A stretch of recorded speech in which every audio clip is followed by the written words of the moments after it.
Assalamualaikum warahmatullahi wabarakatuh. Perkenalkan, nama Ibu Sri Lestari dari PTD SDN 1 Muktisari, Kecamatan Lamansari, Kota Banjar, Provinsi Jawa Barat. Kalian bisa panggil Ibu dengan sebutan Unci ya nak ya. Baik, anak soleh-solehah, apa kabarnya nih hari ini? Alhamdulillah sehat semua ya nak ya. Semoga Allah Subhanahu wa Ta'ala senantiasa memberikan kesehatan kepada kita semua. Dan jangan lupa tetap menerapkan 5M ya nak ya. Ayo, siapa yang masih ingat 5M itu apa saja? Pintar, memakai masker, menjaga jarak, mencuci tangan dengan sabun dan air yang mengalir, menghindari kerumunan, dan membatasi mobilitas. Sebelum belajar, kita awali pembelajaran kita dengan membaca doa bersama terlebih dahulu ya nak ya. Berdoa dimulai.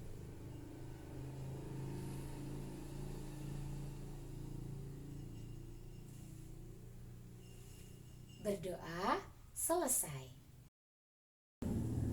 Hari ini untuk kelas 4 kita akan belajar tentang tema 1, indahnya kebersamaan, subtema 3, bersyukur atas keberagaman, pembelajaran kedua.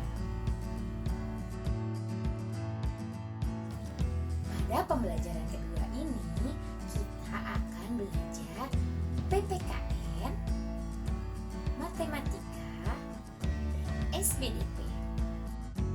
Tujuan pembelajarannya untuk muatan PPKN diharapkan kalian mampu memahami makna persatuan Indonesia dalam keberagaman yang ada di Indonesia dengan benar. Untuk matematikanya, diharapkan kalian mampu mengenal lambang bilangan besaran sudut dan mendeskripsikan kemunculan bilangan besaran sudut dengan bahasa yang sederhana. Untuk muatan SPDP, diharapkan kalian mampu menyanyikan lagu Bungung Jempa dengan tempo dan tinggi rendah nada yang tepat. Coba lihat, ada gambar apa ya? Ah, iya betul. Itu adalah gambar Garuda Pancasila yang merupakan lambang negara Indonesia. Siapa nih yang masih ingat bunyi sila ketiga Pancasila itu apa? Pintar! Bunyi sila ketiga Pancasila yaitu Persatuan Indonesia. Simbolnya apa ya sila ketiga Pancasila itu? Siapa yang masih ingat? Iya betul, simbol sila ketiga Pancasila adalah pohon beringin. Pohon beringin yang memiliki sulur dan akar yang menjalar ke segala arah bermakna dengan keragaman suku bangsa yang menyatu di bawah nama Indonesia.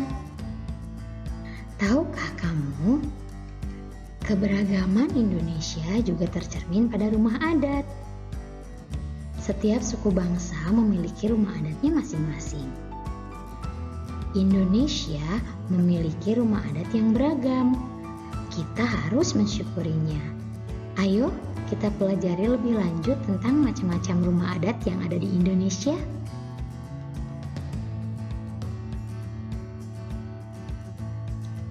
Salah satu rumah adat yang ada di Indonesia adalah Rumah Gadang. Rumah Gadang merupakan rumah adat suku Minang yang berada di Provinsi Sumatera Barat.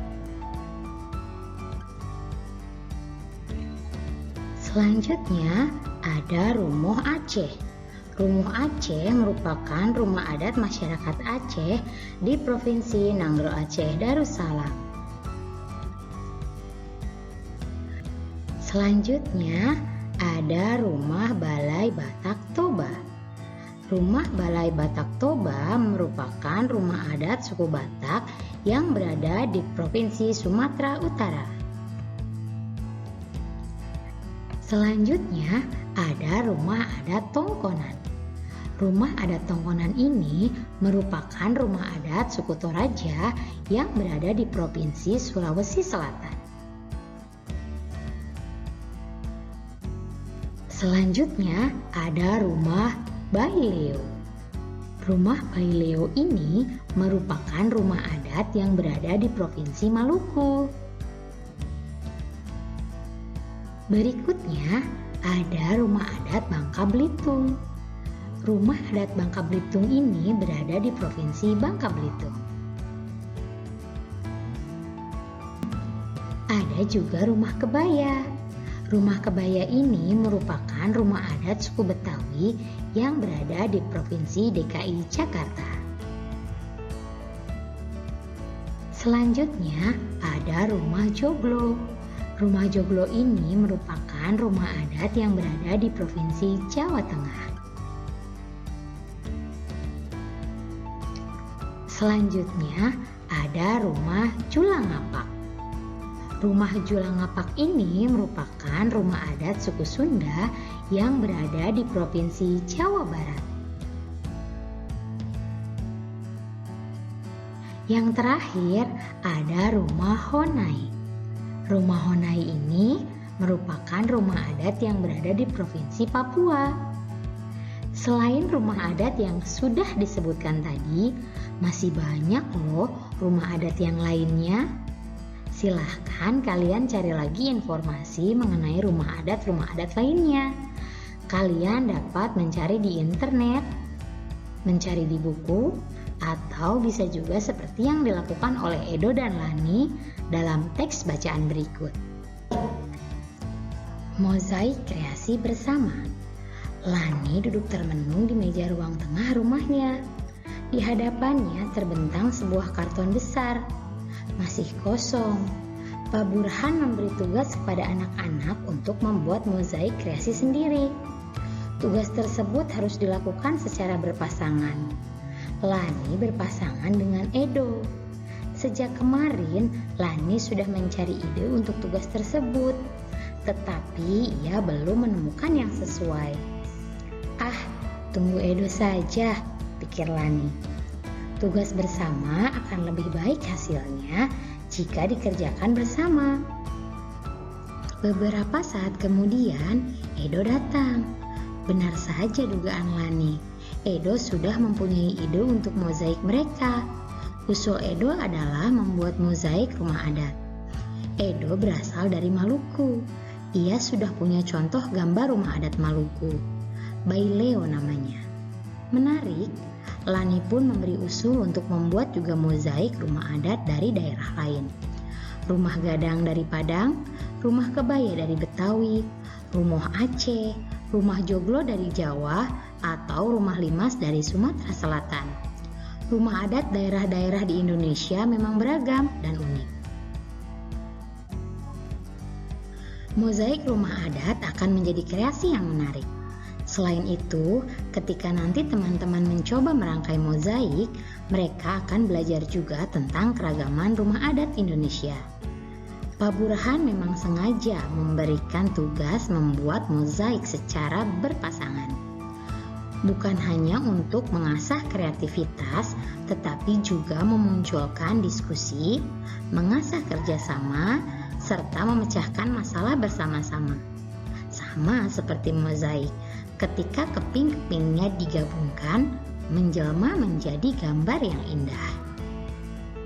Setelah kalian menyimak teks bacaan tadi, coba kalian jawab pertanyaan-pertanyaan berikut ini ya. 1. Apa ide yang dimiliki Lani? Kedua, apa ide yang dimiliki oleh Edo? Ketiga, bagaimana mereka menyikapi ide-ide yang berbeda? Keempat, apakah ide mereka yang berbeda memberikan manfaat? Jelaskan. Kelima, kerjasama apa yang terlihat pada cerita di atas? Keenam, apa manfaat kerjasama dalam keberagaman? Ketujuh, hal baik apa yang bisa didapatkan ketika mereka bekerja sama dalam keberagaman? Kedelapan, nilai-nilai apa yang dapat kita contoh dari cerita Lani di atas? Kalian sudah mengetahui tentang bentuk rumah adat yang ada di Indonesia. Coba perhatikan gambar rumah adat berikut. Bentuknya berbeda-beda, bukan? Bentuk sudut atap rumah adat yang ada di Indonesia sangatlah unik dan berbeda. Ada yang mempunyai sudut yang lancip, ada juga yang memiliki sudut yang tumpul. Tahukah kamu apa itu sudut? Iya, betul. Sudut adalah belokan suatu garis yang diukur dalam derajat. Sudut disimbolkan oleh tanda berikut. Sudut dapat dihitung menggunakan bujur sangkar. Sudut terdiri dari sudut lancip, sudut siku-siku, dan sudut tumpul. Yang membedakan ketiganya adalah besar sudutnya. Seperti sudut lancip ini. Sudut lancip memiliki sudut kurang dari 90 derajat. Selanjutnya, ada sudut siku-siku. Sudut siku-siku memiliki sudut sama dengan 90 derajat. Selanjutnya ada sudut tumpul. Sudut tumpul memiliki sudut di atas 90 derajat. Selain memiliki keberagaman rumah adat yang unik, Indonesia juga memiliki keberagaman lagu daerah. Dalam menyanyikan lagu daerah, kita perlu mengetahui tempo dan tinggi rendahnya nada. Masih ingat kan tentang materi tempo dan nada? Iya, tempo merupakan cepat atau lambatnya sebuah lagu dinyanyikan. Tempo terdiri dari 3 macam, yaitu tempo cepat, sedang, dan lambat. Berikut adalah nama-nama tempo dan keterangannya. Dihafalkan ya. Untuk nada merupakan bunyi yang teratur. Nada memiliki bunyi rendah dan tinggi. Nada dapat ditulis dalam bentuk notasi angka dan notasi balok, seperti gambar di bawah ini. Kali ini kita akan menyanyikan lagu daerah yang berasal dari Provinsi Aceh yang berjudul Bungung Jumpa. Nada dasar yang digunakan pada lagu ini adalah Do sama dengan C dengan tempo andante atau lambat. Yuk kita nyanyikan lagunya bersama-sama.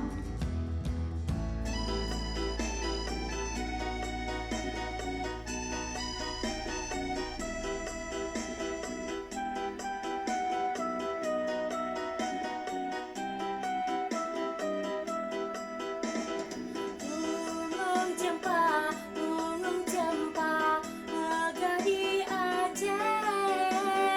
Gunung Telebe, indah lagu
Sebelum Ibu akhiri, kita berdoa terlebih dahulu ya Nak ya.